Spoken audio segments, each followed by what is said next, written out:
Assalamualaikum warahmatullahi wabarakatuh.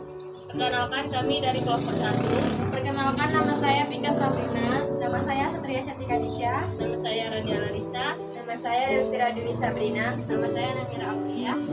Assalamualaikum warahmatullahi wabarakatuh. Perkenalkan, nama saya Muhammad Abdul Meja. Saya dari kelompok 1. Di sini kami membahas materi tentang harmonisasi hak dan kewajiban asasi manusia dalam perspektif Pancasila. Sebelumnya kami berlima berasal dari suku Jawa. Oleh karena itu kami akan memperkenalkan salah satu ciri khas dari suku Jawa. Ini namanya garis. Garis adalah senjata tradisional suku Jawa. Saya berasal dari suku Jawa. Ciri-ciri dari suku Jawa itu ada beberapa macam, dan di sini saya tidak bisa menyebutkan secara terperinci ataupun secara lengkap.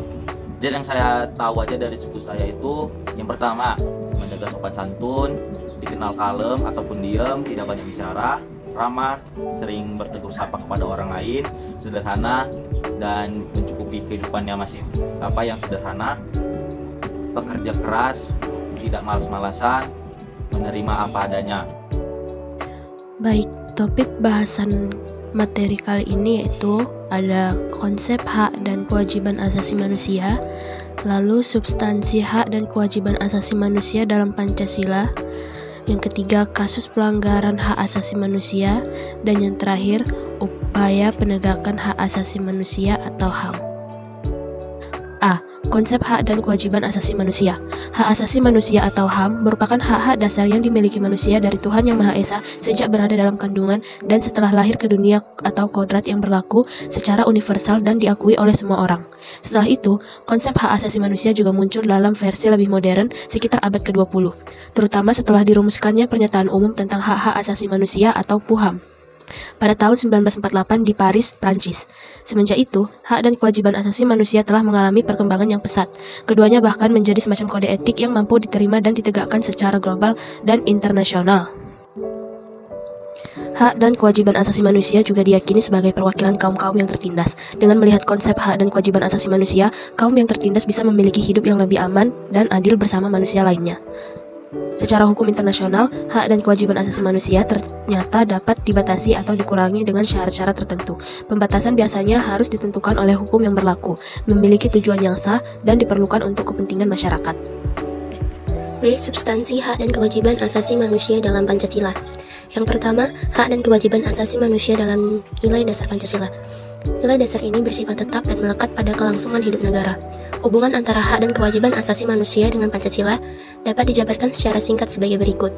A. Ketuhanan Yang Maha Esa menjamin hak kemerdekaan untuk memeluk agama, melaksanakan ibadah dan kewajiban untuk menghormati perbedaan agama. B. Kemanusiaan yang adil dan beradab, menempatkan hak setiap warga negara pada kedudukan yang sama dalam hukum serta memiliki kewajiban dan hak-hak yang sama untuk mendapatkan jaminan dan perlindungan hukum. C. Persatuan Indonesia mengamanatkan adanya unsur pemersatu di antara warga negara dengan semangat gotong royong, saling membantu, saling menghormati, rela berkorban, dan menempatkan kepentingan bangsa dan negara di atas kepentingan pribadi atau golongan. D. Kerakyatan yang dipimpin oleh hikmat kebijaksanaan dalam permusyawaratan perwakilan dicerminkan dalam kehidupan pemerintahan, bernegara, dan bermasyarakat yang demokratis. E. Keadilan sosial bagi seluruh rakyat Indonesia, mengakui hak milik per orang dan dilindungi pemanfaatannya oleh negara serta memberi kesempatan sebesar-besarnya pada masyarakat. Hak dan kewajiban asasi manusia dalam nilai instrumental Pancasila. Nilai instrumental merupakan penjabaran dari nilai-nilai dasar Pancasila. Hak dan kewajiban asasi manusia juga dijamin dan diatur oleh nilai-nilai instrumental Pancasila. Adapun peraturan perundang-undang yang menjamin hak asasi manusia diantaranya sebagai berikut.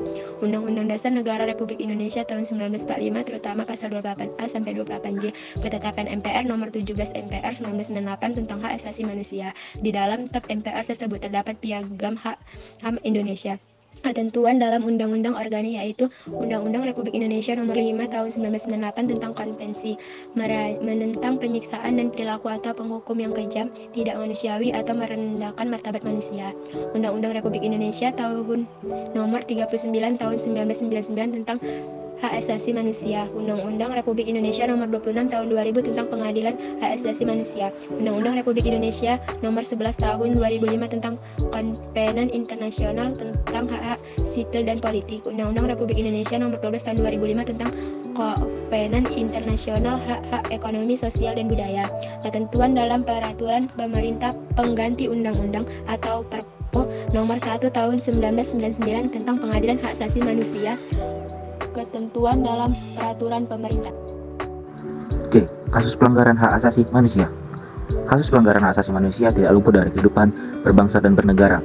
Ini karena adanya beragam kepentingan di Indonesia yang belum terciptanya toleransi yang kuat. Akibatnya masyarakat mulai goyah dan mulai dibawa oleh arus kepentingan. Kasus pelanggaran hak asasi manusia secara umum terbagi menjadi dua, yaitu berat dan ringan.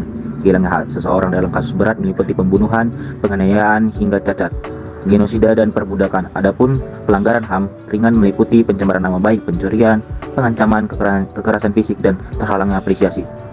Faktor penyebab kasus pelanggaran hak asasi manusia. Kasus pelanggaran HAM terbaru dapat terjadi karena beragam faktor pemicu, baik internal maupun eksternal. Beragam penyebabnya ialah kondisi perilaku seseorang, situasi negara, hingga situasi lingkungan secara umum. Berikut beragam faktor penyebabnya, diantaranya 1. Tingkat kesadaran rendah. 2. Sikap egois. 3. Penyalahgunaan kekuasaan. 4. Sistem hukum tidak berjalan. 5. Tingginya perilaku toleransi. Daftar kasus hak asasi manusia di Indonesia. 1. Pemberantasan PKI tahun 1965 sampai 1966. Salah satu peristiwa yang pernah terjadi ialah pemberantasan PKI pada tahun 1965 sampai 1966. Tepatnya tanggal 13 September tahun 65, yang mana kita kenal sebagai PKI. Peristiwa PKI terjadi karena terbunuhnya 30 jenderal dan Orde Baru menduga PKI ialah datang dari semuanya. 2. Terbunuhnya Marsina. Kasus pelanggaran hak asasi manusia yang pernah terjadi ialah peristiwa terbunuhnya Marsina, seorang buruh pabrik. Peristiwa ini terjadi karena pada tanggal 3 hingga 4 Mei 1988 Marsina bersama rekannya melakukan demonstrasi akibat upah tidak dinaikkan sesuai aturan Gubernur Jawa Timur. 3. Tragedi Trisakti tahun 1998. Tragedi Trisakti merupakan peristiwa penembakan yang menewaskan mahasiswa Trisakti pada saat demonstrasi menurunkan pemerintahan Orde Baru. Tepatnya pada tanggal 12 Mei 1998. Terdapat 4 mahasiswa tewas, yaitu Hendriawan Sie, Heri Hartanto, Hafidin Royan, dan Elang Mulia Lesmana. 4. Penculikan aktivis 88, 97 sampai 98. Kasus pelanggaran hak asasi manusia yang tidak luput dari sejarah ialah penculikan aktivis 97 sampai 98.